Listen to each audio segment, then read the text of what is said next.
Get behind the lines, please. Ready, fence. So we have Jake Hoyle. Wow, that was nice. Jake Hoyle, current American #1 on the left. And world top 16. And world number 8 or 9. And Joshua Zhang on the right. These guys are club mates, so you're not going to hear a lot of cheering. Joshua Zhang, though, already having a fantastic tournament, making it 4th. Like, this is, I think, much better than he's ever gotten. Yeah, this is his best result by far. I think before this, his top result was his best result was the top 8 at a junior event. Yeah, but he did knock out James Call last round in a fantastic bout. Yeah, and those guys are teammates too, so you never know what happens. James is already locked for team, so he's already shown he can beat team members, but man. You said James is completely out for team? No, James is locked for team. Locked. So when Joshua beat James, he beat a team member. Yep. So, but this bout thus far, I mean... And Jake is also incredibly strong. He's medaled at 2 World Cups this year. Yes, and especially when he gets up in the early bouts, it's very hard. Jake's biggest strategy is he is very, very hard to attack because he waits till the last minute for a post. And in this bout, you'll see, I mean, from after those first 2 touches, Joshua has to push. He knows I'm sure they fenced an umpteenth number of times. He knows that he can't just wait because Jake will outweight it. Yeah, especially with the new since he's pass up and with the new rules. Yeah. But even in the old ones, I mean, waiting is not the way to beat Jake here. Wow.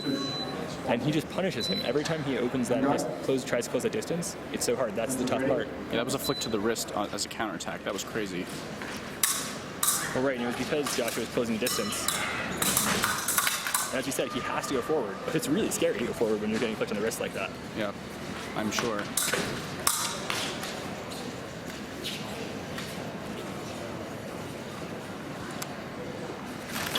Wow, that shouldn't have happened. That looks, I mean, like, the reason you're saying that shouldn't have happened was because it looks like Joshua wins that action, right? But that's what I'm saying. Jake waits till the last second, and then he's really fast stepping back. He's really fast with the parry post, you know?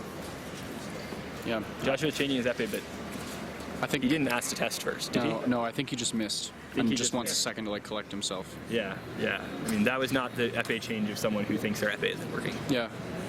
He would probably ask for a test first. Yeah. Couldn't hurt to just do that anyway, right? Like, maybe luckily my weapon's just not working. Yeah, but, you know, I think he knows. I think... That's why I said luckily.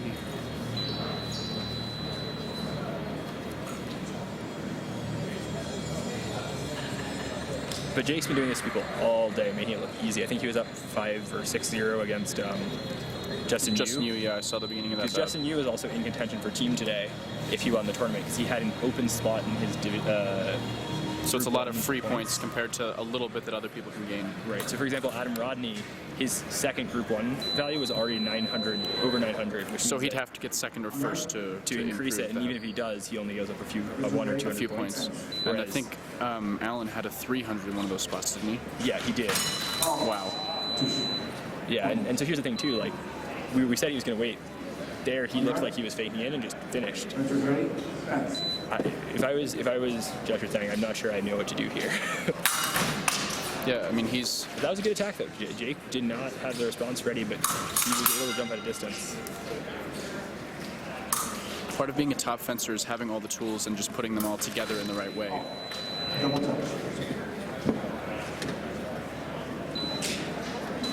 And Jake has really, like, just through experience recently, just really started to put his tools in order, basically. Yeah, and what you saw there too was Joshua, for a high-level men's epeist, is not very tall. Yeah, he's pretty short. Jake you can see the difference on the screen. It's not something defined by him, but like, you wouldn't say Jake is like a gigantic fencer, but he is taller there, and he just stepped back, and that was a double.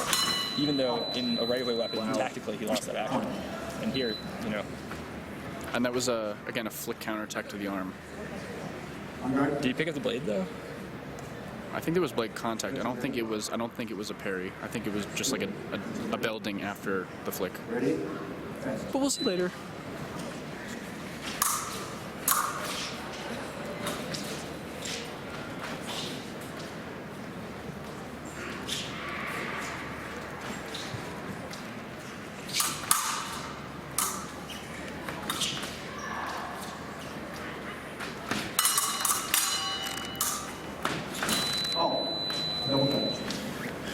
He's really feeling those flicks right now, huh?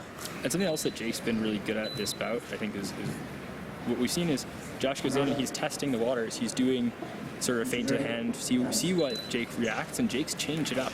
Every action's been different. Every reaction's been different. Ooh, there we go. That was nice. That was a nice action, but I'll take a lot of those to catch back up from this position. Jake, I think, got a little hasty there, pushing the attack. You know, maybe he shouldn't have.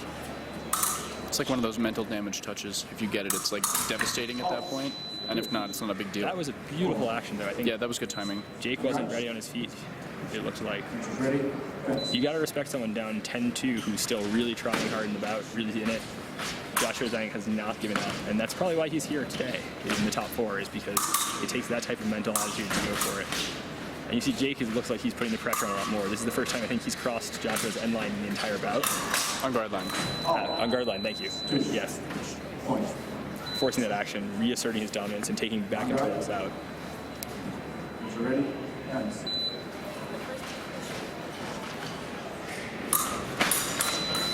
Wow. On guard. Which is ready? Fence. Division 2 winners Epee, round of 12 are approaching.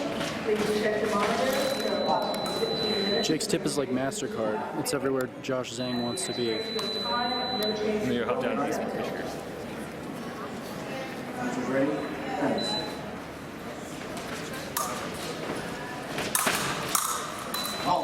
Wow. Point. I think he wants to finish this bout in the first period. On guard. Which is ready? Fence.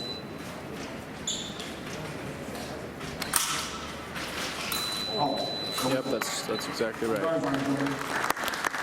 Good job, Josh, and your best result ever. And good luck, Jake, in the finals against Adam. Sucked.